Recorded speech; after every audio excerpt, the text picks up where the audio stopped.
तो यहाँ पे हम देखने वाले हैं एक्सप्रेशन फॉर टर्मिनल वेलोसिटी, ठीक है। तो for that we will consider a liquid, एक लिक्विड कंसीडर करेंगे। So this is a liquid of density, इस लिक्विड की डेंसिटी पकड़ेंगे, say it is generally liquid के लिए रो पकड़ते हैं लिक्विड की डेंसिटी के लिए, तो हम यहाँ पे लिखने वाले रो एल, ठीक है। Rho L is the density of liquid. अब इस लिक्विड के अंदर हम क्या करेंगे, एक स्मॉल स्फीयर कंसिडर करेंगे। So this is A small sphere, ठीक। एक स्फीयर, अब स्फीयर उसका जो रेडियस है वो पकड़ लीजिए, स्फीयर ऑफ रेडियस आर, ठीक है। यहाँ पे बाद में बिठा दूंगा जब डेरिवेशन आएगा इधर। तो यहाँ पे हमने एक स्फीयर पकड़ा जिसका रेडियस कितना है आर, और स्फीयर जिस मटेरियल से बना हुआ है तो उसकी डेंसिटी भी पकड़ेंगे। तो डेंसिटी ऑफ स्फीयर,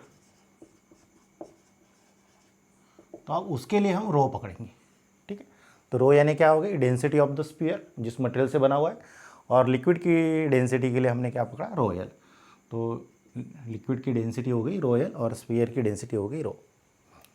और ये जो स्फीयर फॉल हो रहा है इस लिक्विड के अंदर, तो उसका रेडियस कितना है R. Let this sphere is falling with velocity say V velocity के साथ फॉल हो रहा है। जब ये स्फीयर फॉल होगा इस लिक्विड के अंदर, तब ये जो स्फीयर है इसके ऊपर 3 फोर्सेस लगेंगे। सो व्हेन, यहाँ पे लिख रहे हैं हम, व्हेन ए स्फीयर, है ना, falls through this viscous medium, forces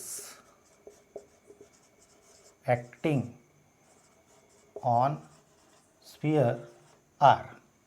तो पहला फोर्स कौन सा है, पहला फोर्स है डेफिनेटली जो पढ़ा था, due to the viscosity, friction in liquids और सॉलिड्स के बीच जो फोर्स तैयार होता है, तो वो है विस्कस फोर्स। वो कहाँ लगेगा, अपवर्ड। सो ये हो गया F V, that is viscous force. तो पहला है विस्कस फोर्स, यहाँ पे लिख रहे हो viscous force F V acting upward, यानी क्यों अपवर्ड, इसलिए कि ये स्फीयर नीचे आ रहा है, बराबर। स्फीयर अगर से साइड में गया रहता है ऐसे लिक्विड के अंदर, तो विस्कस फोर्स उसके अपोजिट डायरेक्शन में लगा रहता है। फिर दूसरा फोर्स है, लिक्विड लगाएगा अपथ्रस्ट, ठीक है। दूसरा होगा अपथ्रस्ट, या उसे कहेंगे बायंड फोर्स, ठीक है। अपथ्रस्ट या बायंड फोर्स, वो भी कहाँ लगेगा, upward, acting in upward direction. और जो तीसरा फोर्स लग रहा है वो, ये जो स्फीयर है इसका मास होगा कुछ m, यहाँ पे लिख देते हैं mass of sphere equal to m, small m। तो वेट mg डाउनवर्ड डायरेक्शन में, यानी यहाँ पे लिख दो, ये क्या हो गया mg, यानी weight of the sphere that is equal to gravitational force. तो यहाँ पे लिख देते हैं हम, तीसरा फोर्स है gravitational force equal to weight of sphere, और that is equal to mg, ठीक है। तो दीज आर द 3 फोर्सेस। अब यहाँ पे दिखाना बाकी अपथ्रस्ट, अपथ्रस्ट मतलब यहाँ से ऊपर है ऐसे, तो इसको हम बोलेंगे एफ बी, बायंड फोर्स, ठीक है। तो अभी कितने फोर्सेस लग रहे हैं, देखो, upward force due to the friction between the sphere and liquid, that is viscous force. दूसरा, लिक्विड जो ऑब्जेक्ट्स के ऊपर फोर्स लगाता है, that is the buoyant force. और तीसरा है gravitational force, that is equal to weight of the body, और वो mg। ये 3 फोर्सेस लग रहे हैं, ठीक है।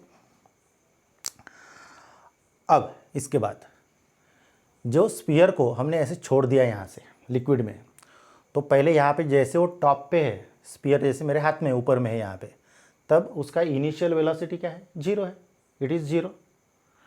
जैसे जैसे स्फीयर नीचे आते जाएगा तब से उसका वेलोसिटी क्या होते जाएगा, बढ़ता जाएगा बढ़ता जाएगा बढ़ता जाएगा, बराबर। और कब तक क्या बढ़ता जाएगा, जिस वक्त टोटल अपवर्ड फोर्स यानी किसका sum, viscous force plus buoyant force का सम, जिस वक्त total upward force that is viscous force plus buoyant force becomes equal to the, किसके बराबर बनता है, weight of the sphere. Weight of the sphere कितना है, mg। जब ये total upward force becomes equal to the total downward force, in that situation at that instant the velocity of the falling sphere will become constant and now onwards it will be called as terminal velocity। उस constant velocity को ही क्या कहा जाता है, terminal velocity. उस वक्त के बाद वो जो velocity of that falling sphere वो कहलाएगी क्या, टर्मिनल वेलोसिटी। ठीक है, तो हम लिख देते हैं यहाँ पे, ठीक है, कि व्हेन टोटल अपवर्ड फोर्स, अब यहाँ पे लिखेंगे कि total upward force is equal to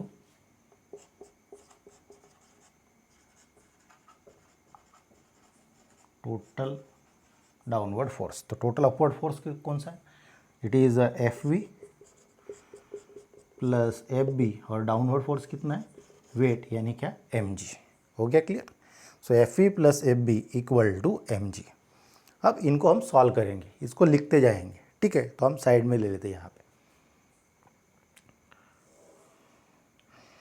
तो ये विस्कस फोर्स है ना, तो ये विस्कस फोर्स कितना है, तो इसके पहले हमने स्टोक्स लॉ देख चुके। तो स्टोक्स लॉ क्या बताता है कि विस्कस फोर्स कितना है, ये it is equal to 6 pi eta r v, बराबर। यहाँ पे टर्म्स इन्वॉल्व कौन कौन से, eta is the coefficient of viscosity of liquid, r is the radius of this falling sphere and v is the velocity of that falling sphere. Plus यहाँ पे plus F B buoyant force. अब buoyant force कितना लगता है ना, तो ये जो फॉलिंग स्पीयर है तो इसके ऊपर बायंट फोर्स कितना लगेगा, तो बायंट फोर्स कितना लगता है, weight of the liquid displaced by the sphere, बराबर। बायंट फोर्स कितना लगता है, weight of the liquid displaced by the sphere. So it is, यहाँ पे लिखते थे हम कि वेट ऑफ लिक्विड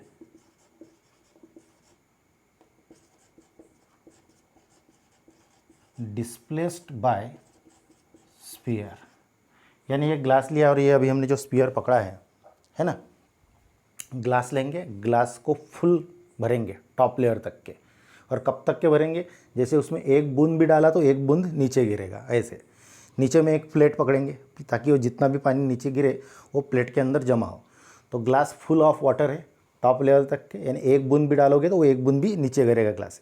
अब उसमें क्या करेंगे, ये स्पीयर यानी उसको ड्रॉप कर देंगे, धीरे से ड्रॉप कर देंगे। तो जैसे इस स्पीयर को उस ग्लास में ड्रॉप करेंगे तो क्या होगा, तो जैसे ये ड्रॉप कर दिया तो ये वो liquid, some portion of the liquid comes out.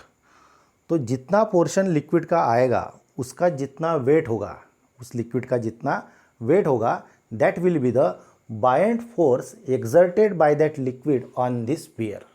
वो कितना होगा, buoyant force exerted by liquid on this sphere. So therefore यहाँ पे लिखते हैं हम weight of the liquid displaced by that sphere equal to क्या होगा, M G. So that is equivalent to M G, ठीक है, यानी स्पीयर का वेट। तो यहाँ पे m will stand for mass of the sphere. अब फिर से इसको लिखेंगे हम 6 pi eta r v. Now जब ये बैलेंस होगा तो ये जो वेलोसिटी है it will be called as terminal velocity, तो वीटी लिख देते, plus weight of the liquid displaced by sphere. तो weight of the liquid displaced by sphere मतलब क्या होगा, वेट का मतलब क्या होता है, एम जी। तो m मतलब कि एम जी, तो यहाँ पे m stands for weight of the liquid, तो m stands for mass of the liquid. तो यहाँ पे लिखूंगा मैं मास ऑफ लिक्विड।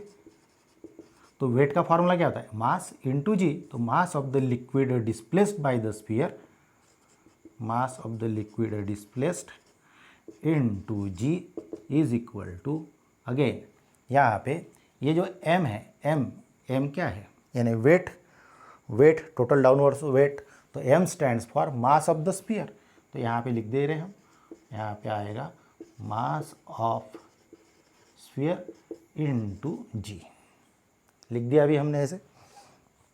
अब ये मास ऑफ द लिक्विड डिस्प्लेस्ड और मास ऑफ द स्फीयर दोनों को निकालना है, ठीक है, और उनको यहाँ पे पुट कर देंगे और फिर आगे जो सॉल्व करना है वो बहुत ही सिंपल होगा। तो mass of the liquid displace निकालना है, ठीक है। तो जो मास डिस्प्लेस होगा लिक्विड का वो कितना आएगा, तो वो निकालने के लिए हम डेंसिटी का कंसेप्ट पकड़ेंगे। तो यहाँ पे यहीं पे लिख रहा हूँ मैं, तो सिंस डेंसिटी ऑफ जो फॉर्मूला है क्या है, density equal to mass upon volume, बराबर। तो डेंसिटी किसकी, लिक्विड की, तो लिक्विड की density ρl, mass Na m, और वॉल्यूम कितना डिस्प्लेस करेगा, वॉल्यूम कितना डिस्प्लेस करेगा, जितना स्फीयर का वॉल्यूम होगा उतना ही वॉल्यूम डिस्प्लेस करेगा। तो स्फीयर का वॉल्यूम कितना रहता है, volume of the sphere it is 4/3 πr³। So therefore volume आएगा यहाँ पे 4/3 πr³। सो देयरफॉर या ये इसे मास इक्वल टू क्या बनेगा, इनका मल्टीप्लिकेशन आएगा। सो देयरफॉर मास के लिए आपको यहाँ से फॉर्मूला मिल जाएगा m equal to ρl into 4/3 πr³। हो गया क्लियर। सिमिलरली ये मास ऑफ द स्फीयर है, तो उसके लिए भी एक फार्मूला निकाल लेते। तो फिर से यहाँ पे वही कंसेप्ट आएगा, density equal to mass by volume, बराबर। तो अब डेंसिटी क्या लिए हमने, ये जो स्फीयर फॉल हो रहा है उसकी डेंसिटी क्या पकड़ी है, उसकी डेंसिटी हमने रो पकड़ी है। सो देयरफॉर ये रो आएगा, rho equal to m bye, अब volume of the sphere is 4/3 πr³। तो यहाँ से फिर से अपने को m के लिए फार्मूला मिलेगा, ठीक है। अब यहाँ का m और यहाँ का m दोनों इसी इक्वेशन में पुट कर देते और फिर से लिख दो, मैं ऊपर लिख देता हूँ, बाद में ये मिटा के यहाँ से नीचे आऊँगा सॉल्व करते, या फिर इस साइड ले लेंगे इसको। तो ये इक्वेशन यहाँ तक क्या आए थे हमारा, तो मैं यहाँ पे लिख देता हूँ। सो देयरफॉर क्या मिलेगा आपने को, देखो 6 π/r⁴, देयरफॉर ये आएगा आपका 6 π/r⁴t plus mass of the liquid displace. तो मास के लिए क्या मिलेगा, देखो m इक्वल टू आएगा ρl इंटू 4/3 πr³, ठीक है, लिख दो यहाँ पे ρl density of the liquid into 4/3 πr³। हो गया, लिख दिया यहाँ पे, इंटू जी है, भूलना नहीं है इसको, into G is equal to, ठीक है, इज इक्वल टू फिर से क्या है, मास ऑफ द स्फीयर, तो कितना निकला, ये देखो फॉर्मूला यहाँ से m equal to density into 4/3 πr³। यहाँ पे फिर से ये इक्वल टू इधर ले लेता हूँ, equal to density into 4/3 πr³ और इंटू फिर से g। हो गया क्लियर।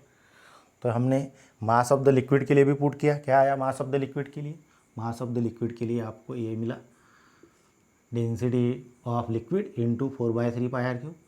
और फिर यहाँ पे हमने मास ऑफ द स्फीयर के लिए भी लिखा, तो मास ऑफ द स्फीयर क्या मिला, डेंसिटी इंटू 4/3 πr³, ठीक है। अब इनको हमें सॉल्व करना है, तो उसके लिए क्या करते हैं, ये इधर का मैं मिटा देता हूँ। तो देयरफॉर यहाँ पे आएगा वो 6 π/r⁴t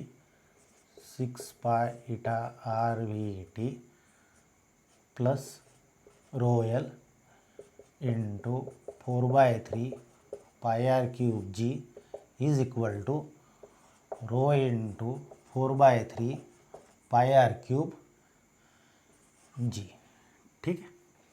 हमें क्या चाहिए, टर्मिनल वेलोसिटी निकालना है, हमारा एम ओ है टर्मिनल, तो ये टर्म को उधर हम शिफ्ट कर देते हैं। So therefore this is 6 π/r⁴t is equal to, ये टर्म आएगा यहाँ पे, तो रो इंटू 4/3 πr³ g। अब ये वाला टर्म उधर साइड चला जाएगा, तो ये प्लस है तो उस साइड जाएगा तो माइनस हो जाएगा। So this will be ρl into 4/3 πr³ g, ठीक है। So this is again 6 π/r⁴t is equal to, अब यहाँ पे देखिए दोनों टर्म में क्या कांस्टेंट है वो निकाल दीजिए बाहर। तो यहाँ पे मिल जाएगा आपको 4/3 πr³ g और g। तो यहाँ पे लिख देंगे हम 4/3 πr³ g, बचा क्या ब्रैकेट में, रो माइनस ρl, ठीक है, अब देखते क्या क्या कैंसिल होता है यहाँ पे। तो ये pi will get cancel with this pi, बराबर। फिर 2 से डिवीजन करेंगे तो यहाँ पे 2 मिलेगा और यहाँ पे मिलेगा आपको 3 मिलेगा। फिर ईटा तो नहीं है, आर, हाँ तो एक आर कैंसिल होगा यहाँ पे, ये आर क्या गया तो यहाँ पे क्या बचा, आर स्क्वेयर बचा। V T as it is है, ठीक है, और ईटा एज इट इज है, ये 3 एट इज, तो लिख देते यहाँ पे 3 ईटा, पाई तो कैंसिल हो गया था, 3 ईटा, आर भी कैंसिल हो, क्या बचा V T terminal velocity equal to कितना बचा यहाँ पे 2/3, तो इधर बचा 2/3, यहाँ पे आर का स्क्वायर बचा, R square G rho minus rho L. अब 3 ईटा को भी ट्रांसफर कर दे तो 3 × 3 9 हो जाएगा, ईटा नीचे आ जाएगा। So therefore v T equal to this is 2/3 × 3 9, eta नीचे आ गया, लिख देंगे उसको, ये r square g numerator as it is rho minus rho L upon eta इधर डिनोमिनेटर में आ जाएगा ऐसे। सो अपने को ये जो टर्मिनल वेलोसिटी है उसके लिए फार्मूला मिला, और क्या फार्मूला मिला कि V T equal to 2/9 R square G rho minus rho L by eta. So this is the formula for terminal velocity. अगर अपने को कोएफिशिएंट ऑफ विस्कोसिटी पता है, आर पता है और दोनों की डेंसिटी पता है, यानी जो स्फीयर फॉल हो रहा है उसकी भी डेंसिटी पता है और जिस लिक्विड में फॉल हो रहा है उसकी भी डेंसिटी पता है, तो हम ये जो टर्मिनल वेलोसिटी है, कांस्टेंट वेलोसिटी है जिसके साथ ये स्फीयर नीचे आता है, वो कांस्टेंट वेलोसिटी हम निकाल सकते हैं। ठीक है।